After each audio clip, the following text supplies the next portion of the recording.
Hello, this is Dr. Salvatore Vinciguerra, and today I'm with Miss Mary Keefe-Ryder, and she is my godchild that lives in North Carolina, and she goes to East Carolina University in Greenville, North Carolina. And today we're going to be talking to her about playing the tuba.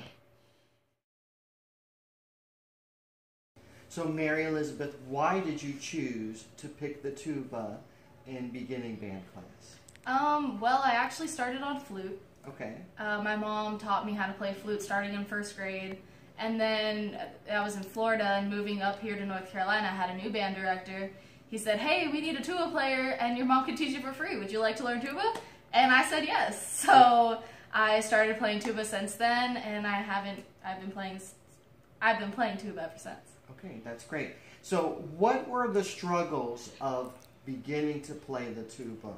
You have a big mouthpiece. Could you take out your mouthpiece and show it to everybody?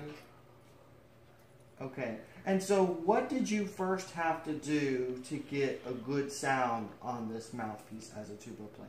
A lot of air support. A lot of air support from your diaphragm. Yes. Okay. So can you buzz on your tuba mouthpiece for us just to show us an example?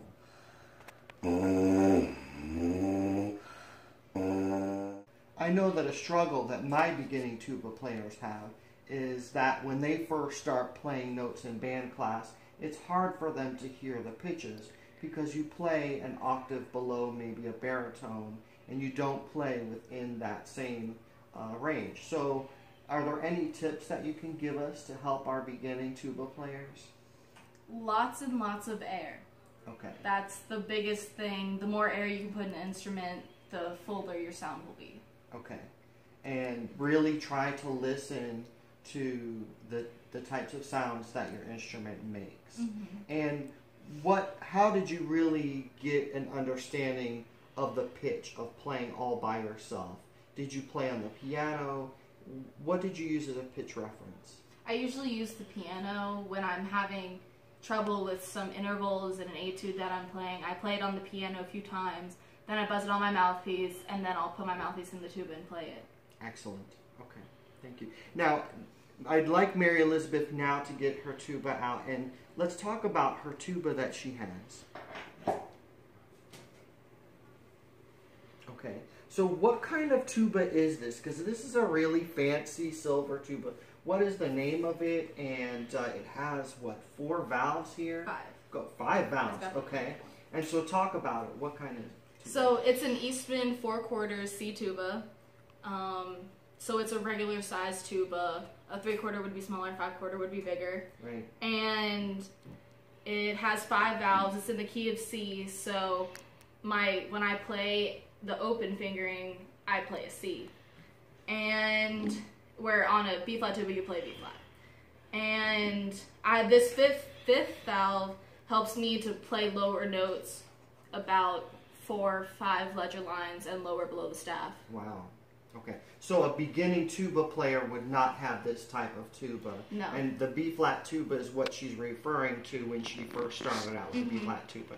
Now the sousaphone that you carry in marching band, what key is the sousaphone in marching band? The sousaphone's in B flat. The sousaphone is in B flat. Okay, so this is a real concert tuba that she would be using for concert band or even an orchestra. Okay, so basically go through some of your maybe lip slurs or something that you have there. This is a course pack that my professor gave me, and it has a lot of different warm-up exercises from different books, like Brass Gym, and Lip Flexibilities by Bylan. Okay. And there's the 20-minute warm-up, and lots of other things that I have not explored So yet. just pick one thing that you think would be beneficial for our beginning tuba players, or just tuba players in general, that you think is something that is really going to help them. And I'm going to take photographs of some of these exercises and put them in, somewhere in the clip so that everybody gets to see them. Okay. So, are you going to play this lips? She's going to be playing. Lip Flexibilities Optimized for Group Performance. By Lynn. By Lynn. Okay, so it's coming out of a certain Tuba book. Mm-hmm. Okay, great.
And I noticed that when Mary was playing, she took in a lot of air, and I hope that you noticed that while she was playing, that she really prepared herself before she started playing some of these notes.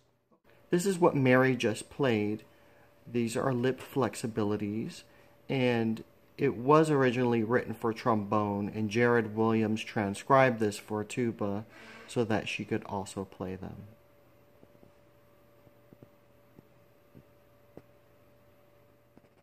Is there anything else that you think that they may want to hear?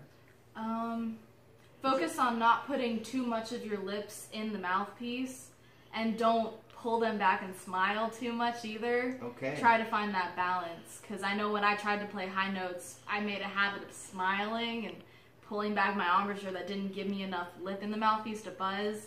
So okay, I'm very good. So it's different. Mm-hmm. I mean, for trumpet players, I tell the students to maybe smile a little bit. Mm-hmm. And you notice that she's saying that you have to have a happy medium of that in order to play Mm-hmm. that because of the size of the mouthpiece that she has. Mm-hmm. So very good. I'm glad that you touched upon that. That's good. Okay, so now would you like to show us a little etude? Show us what you're working on. I have my jury piece that I'm working on for the end of this semester. Okay. I'll play the first part of the first movement. It's 3 Romances for Susie by Barbara York. So.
Is now going to talk about this is very important for us to look at her music, and especially my music students. She annotated it, so she's going to talk to us a little bit about what she wrote in it to give her some sort of indication as to what to do. So go ahead, Mary, you could please talk to us and point to the different areas. Go for it. So I wrote ebb and flow at the beginning to remind me that this is a lyrical piece of music and I need to make it ebb and flow to make it emotional.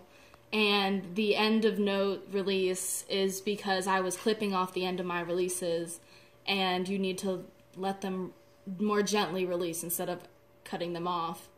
I marked in all the B naturals because I just finished playing a piece in the key of F, so I needed to mark all the B naturals so I didn't miss one. I wrote refrigerator because for the 5-tuplet, I was adding 2/16 notes on a triplet instead of making them all equal, and my professor told me to say the word refrigerator, and so I added that. Where it says push, same air, and the 2 circles, the first circle is a big circle, and the smaller one's small because it's reminding me I need to make my embouchure smaller in order to hit the high note that follows. And I've added crescendos and decrescendos where she hasn't put them in. And I put in the second line from the bottom, practice 8 VB, which means an octave down. So I need to practice. I'm having troubles with those intervals and hearing them in my head. So if I play them an octave lower, it'll help me hear them where they are in the octave. This is a tuba warm-up by Michael Davis, and Mary indicates that this is a 20-minute warm-up that she has to do for her tuba.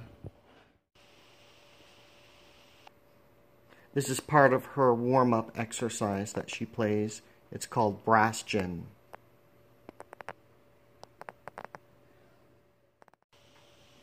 This is Wolfgang Gunenberger, and it's Basics Plus, and it is a brass study book that she has and she uses with her private lessons at East Carolina State University. This is some ear training that Mary does on her tuba. Would you like to describe it to us, Mary, what you go through?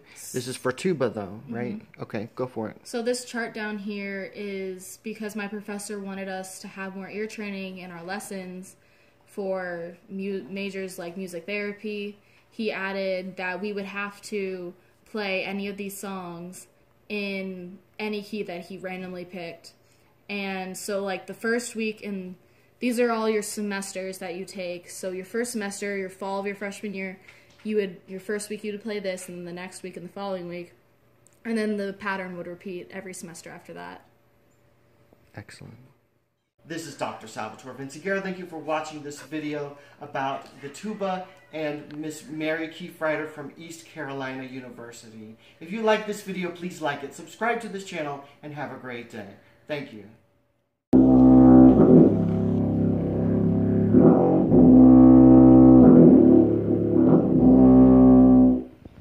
Those were pedal tones, right?